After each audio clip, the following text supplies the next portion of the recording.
नमस्कार। आज मैं रस खान की भक्ति के कुछ पद्य जो हैं वो पढ़ने जा रहा हूँ और ये मुझे बचपन से अत्यंत लोकप्रिय हैं।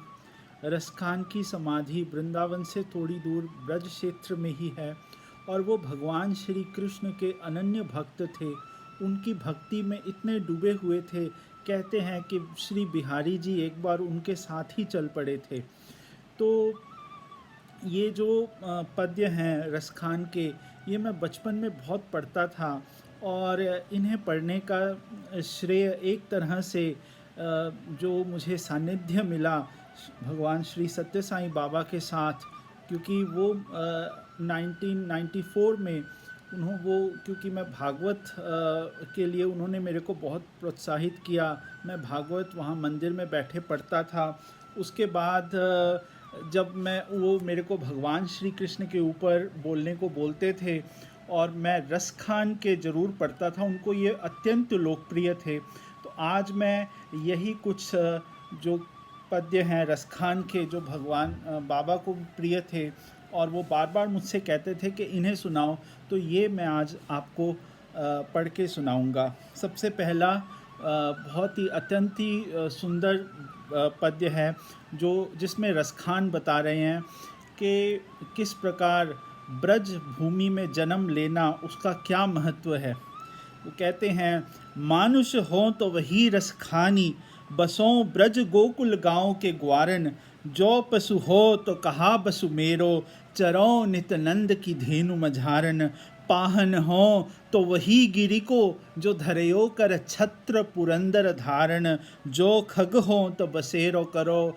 मिली कालिंदी कूल कदम्ब की डारन। तो रसखान यहाँ कहते हैं कि भगवान, अगर मेरा जन्म मनुष्य योनि में हो तो मैं गोकुल गांव के किसी गांव में ग्वालिन के रूप में आऊँ, या अगर मैं पशु हूँ तो नित नंद की, वहाँ पे जो वृंदावन में जो गायें चरती हैं उस रूप में मेरा जन्म हो, या अगर पत्थर के रूप में आऊँ तो उस गिरी पे, गोवर्धन गिरी पे मैं रहूं, जिसको भगवान ने, जो धरयो कर छत्र पुरंदर धारण, और जो खग हो, अगर मैं पक्षी बन के आऊँ तो बसेरो करो, मिली कालिंदी कूल कदम्ब की डारन।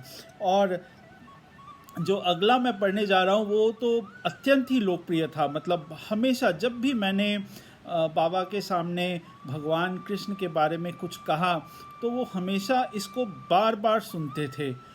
तो ये है, शेष महेश गणेश दिनेश, सुरेश हु जाहि निरंतर गावे, जाहि अनादि अनंत अखंड, अछेद अभेद सुवेद बतावे, नारद से शुक व्यास रटे, पचिहारे तो पुनि पार न पावे, ताहि हीर की छोहरिया, छछिया भरी छाछ पे नाच नचावे।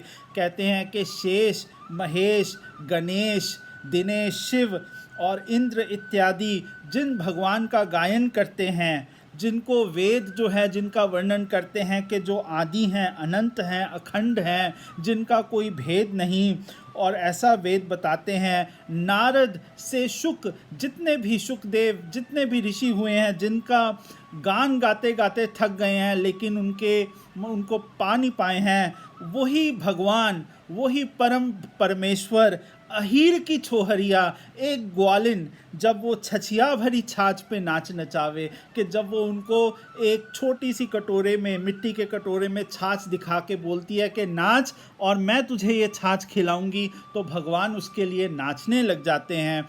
तो ये ब्रज की लीला है, ये प्रेम लीला है। आगे है, या लकुटी अरु कामरिया पर, राज तिहुपुर को तजी डारो, आठों सिद्धि नवों निधि को सुख, नंद की गाई चराई बिसारो, रस खानी कबों इन आखिन सो, ब्रज के बन बाग तड़ाग निहारो, कोटिक हों कल धौत के धाम, करील की कुंजन ऊपर बारों। तो रसखान कहते हैं कि भगवान के उस रूप पर लकुटी और कामरिया पकड़े हुए मैं तो तीनों लोक को वारने को तैयार हूँ, आठों सिद्धि को, नवों निधि को, सब सुख, नंद की गाय धेनु चराने को, इस पे मैं वार दूँ। रसखान, भगवान मुझे कब इन आँखों से ब्रज के वन बाग तड़ाग निहारने का मौका देंगे। कोटिक हों कल धौत के धाम, सोने के कोटि धाम भी मैं तैयार हूँ, करील की कुंजन ऊपर वारो। तो आप देखिए कि कैसी भक्ति थी भक्त रसखान की, और किसने मतलब इतनी माधुरी से उन्होंने ये पद्य लिखे। ब्रह्म में ढूंढ्यो पुराणन गानन, वेद ऋचा सुनी चौगुने चायन, देख्यो सुनयो कबहू न किते, वह कैसे स्वरूप परु कैसे सुभायन, टेरत हेरत हारी पर्यो, रस खानी बतायो न लोग लुगायन, देख्यो दूर्यो व कुंज कुटीर में, बैठ्यो पलोटत राधिका पायन।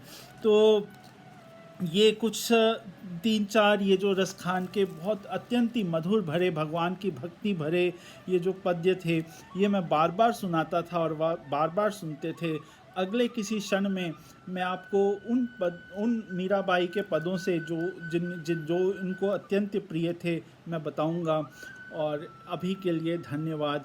जय श्री कृष्ण।